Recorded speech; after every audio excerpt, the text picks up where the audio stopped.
question is that the bill be now read a second time. Mr. Sharael, Taha.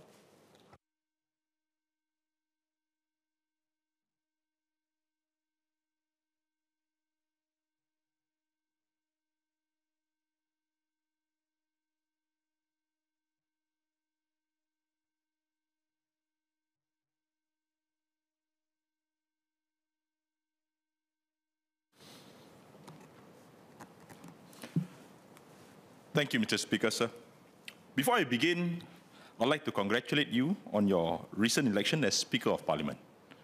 Mr. Speaker, sir, Singapore's stable and trusted policy environment and access to global talent have attracted many multinational enterprises in sectors like oil, finance, electronics, and pharmaceuticals.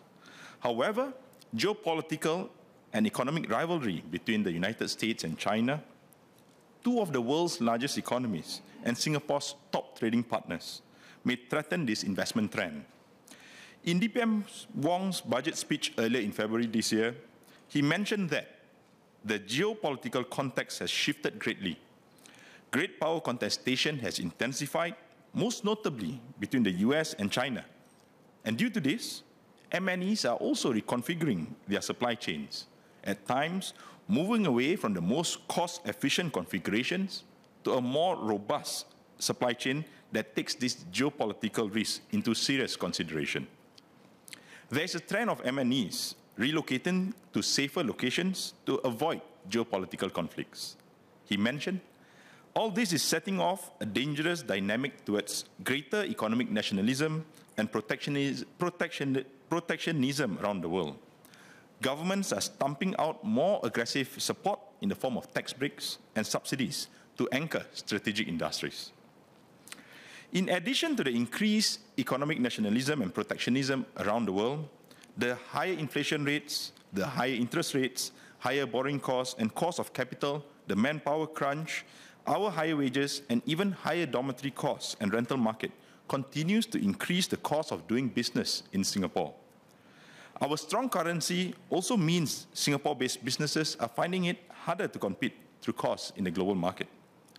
Furthermore, additional headwinds, such as the impending increase in carbon tax and the implementation of the Base Erosion and Profit Sharing BEPS 2.0 initiative, may add even more cost to doing business in Singapore, something which SMS Cheong Tat mentioned earlier too. The US and other countries are rolling out aggressive tax breaks and subsidies to attract investments, such as the CHIPS and Science Act in the US, to build up their industries and revitalize their domestic manufacturing, competing with Singapore. SMS Cheong Tat mentions that other countries like India are also intensifying their investment promotion. BEPS 2.0 tax equalization reduces Singapore's investment attraction capabilities. However, the best way to deal with the geopolitical uncertainty, the increased competition, and the cost pressure is for Singapore to continue to be a trusted investment destination, to remain open, and to boost the long-term productivity and global competitiveness of our enterprises. In his 2023 budget speech, DPM Wong's announcements of the $4 billion top-up to our National Productivity Fund and the expansion of the scope of the NPF to include investment promotion was very much welcome. Hence, I'm in support of the amendments to the National Productivity Fund bill. However, I have 3 points of clarifications to make. Firstly, what are the type of investments that meet the criteria for NPF investment support? Secondly, how do we ensure the funds are effectively used to drive real productivity so that the improvements can help lower the cost of doing businesses in Singapore? And how do we prevent it from being abused? Thirdly, given that the industry transformation map is funded through the NPF, what is the status and progress of the Industry Transformation Map 2.0 or the Industry Transformation Map Refresh? Allow me to elaborate on the first point. The NPF was established in 2010 to support a wide range of measures for businesses to improve productivity and continue to educate and train workers. Now NPF's scope is expanded to include investment promotion. The amendment allows the fund to be used for grants to enterprises for Singapore investments and economic activities which is aimed to develop the economy. I would like to seek clarification on what are the types of investments that meet the criteria for NPF funding. Are there specific industries or critical or novel technology trends that we are targeting? The reason for the question is because while $4 billion is a huge sum of money, it pales in comparison with the resources other countries have, and hence we must be selective and be very clear on the capabilities that we want to develop, which leverages on our infrastructure, geopolitical positioning, and most importantly, capabilities of our workforce and the added capabilities that we want to develop for our workforce. If we were to compare with other state support abroad, Intel has sealed an agreement to build a new $33 billion semiconductor plant in Magdeburg, Germany, with $11 billion in subsidies from Germany. The investment promotion alone is 2.5 times the size of our National Productivity Fund top-up. As the National Productivity Fund is also used to continue to educate and train our workers, how do we ensure that the NPF is utilized and distributed fairly across educating and training workers to improving productivity and investment promotion? How do we find the right balance so that we do not overinvest in one at the expense of others? On 2nd of March 2023, MOS Low Yen Ling mentioned that over the last 5 years, Singapore's National Productivity Fund has disbursed more than $1 billion across 47 government projects related to productivity improvements and continuing education and training.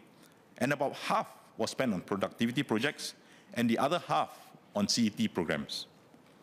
With the $4 billion top-up to the NPF, what is the expected duration that the fund will last for, and what are the specific targets that we want to achieve for these funds?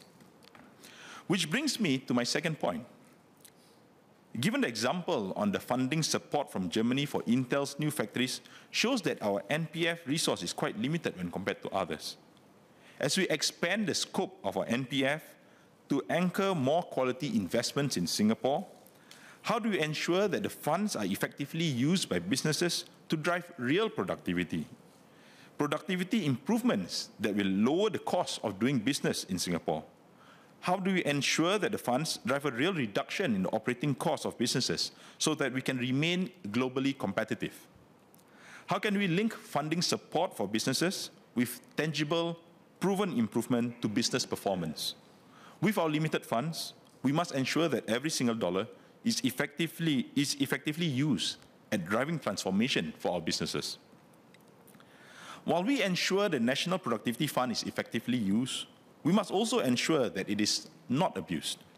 In March 2022, Mr. Lim Chit Foo was sentenced to 9 years and 4 months jail for cheating IRAS into disbursing more than $11.8 million in productivity funds. Lim made 400 fraudulent claims involving fictitious purchases of software made by the applicant companies from a pool of 6 shell vendor companies. In 2020, Ng Chiao Chai, who runs 2 machinery companies, helped 83 businesses submit fraudulent claims to the Productivity and Innovation Credit, seeking payouts of $2.7 million between March 2013 and July 2016.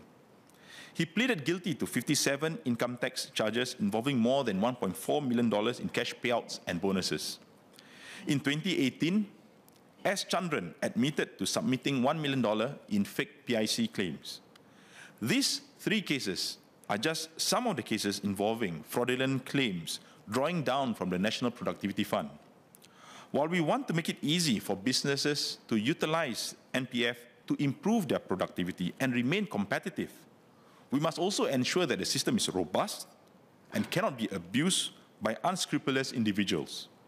And as we top up our National Productivity Fund with an additional $4 billion, how do we ensure that we have a robust system that balances the pace required to fund innovation and not stifle it while ensuring good governance?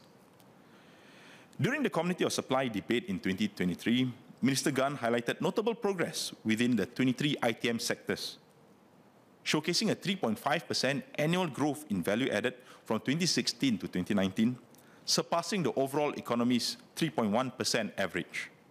Moreover, these sectors demonstrated enhanced productivity, growing by 4% annually between 2016 and 2022, compared to the economy's 3.5%.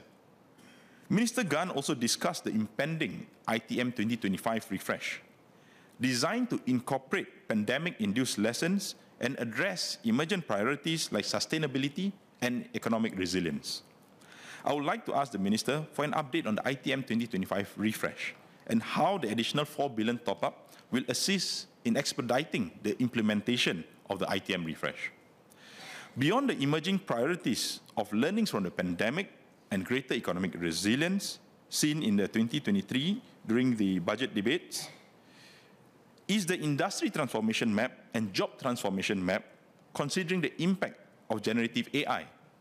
Can I also request that the JTM and the ITM refresh consider strongly promoting job redesign for the soon-to-be seniors, so that the future seniors who are now digitally literate and exposed to digital technologies will have the opportunity for other job roles in the future, which is beyond the manual labor-intensive jobs such as cleaning.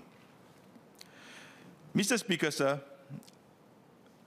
notwithstanding the clarifications above, I stand in support of the bill. Thank you.